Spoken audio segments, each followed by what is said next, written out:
L'Église catholique fait mémoire de sainte Germaine dei Pibrac. Germaine signifie en latin du même sang, germaine. Deux saints illustrent ce prénom.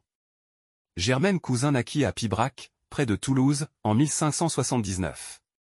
Fille de modestes paysans, de complexion chétive, elle souffrit beaucoup de son entourage, surtout de sa marâtre.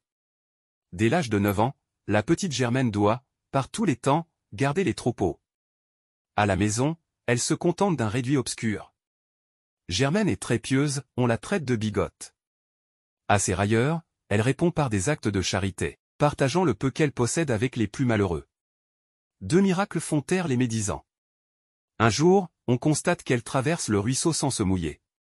Une autre fois, soupçonnée de voler le pain de sa famille pour le distribuer, elle ouvre son tablier d'où tombent des fleurs.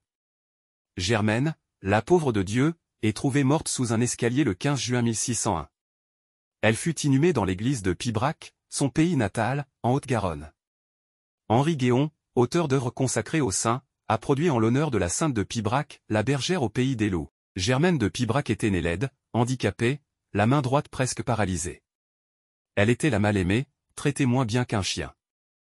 Germaine, vaillante et partageuse, était consolée par l'intimité du Christ vivant en son cœur. Même après sa mort, elle était tombée dans l'oubli malgré ses miracles. Mais Dieu a choisi ce qui est faible pour confondre les forts et les puissants. 2 siècles et demi après la mort de l'humble bonne à rien et à tout faire, le pape Pie XI la proclamait sainte et la jeunesse agricole chrétienne féminine, la JACF, l'a pris comme sainte patronne lors de sa fondation. Sainte Germaine de Pibrac trouva toujours sa paix et son réconfort dans la prière. Elle ne se séparait jamais de son chapelet, demeurant dans la compagnie de la Vierge Marie, le Seigneur a porté son regard sur sa petite servante. Lui qui élève les humbles. Sainte Germaine dei Pibrac, priez pour nous. Évangile. Moi, je vous dis de ne pas jurer du tout. Alléluia. Alléluia. Incline mon cœur vers tes exigences, fais-moi la grâce de ta loi, Seigneur. Alléluia. Évangile de Jésus-Christ selon saint Matthieu. En ce temps-là, Jésus disait à ses disciples.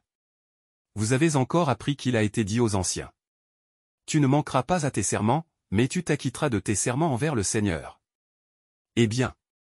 Moi, je vous dis de ne pas jurer du tout, ni par le ciel, car c'est le trône de Dieu, ni par la terre, car elle est son marchepied, ni par Jérusalem, car elle est la ville du grand roi.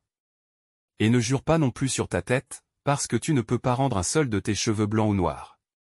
Que votre parole soit oui, si c'est le oui, non, si c'est le non. Ce qui est en plus vient du mauvais. Acclamons la parole de Dieu. Louange à toi Seigneur Jésus.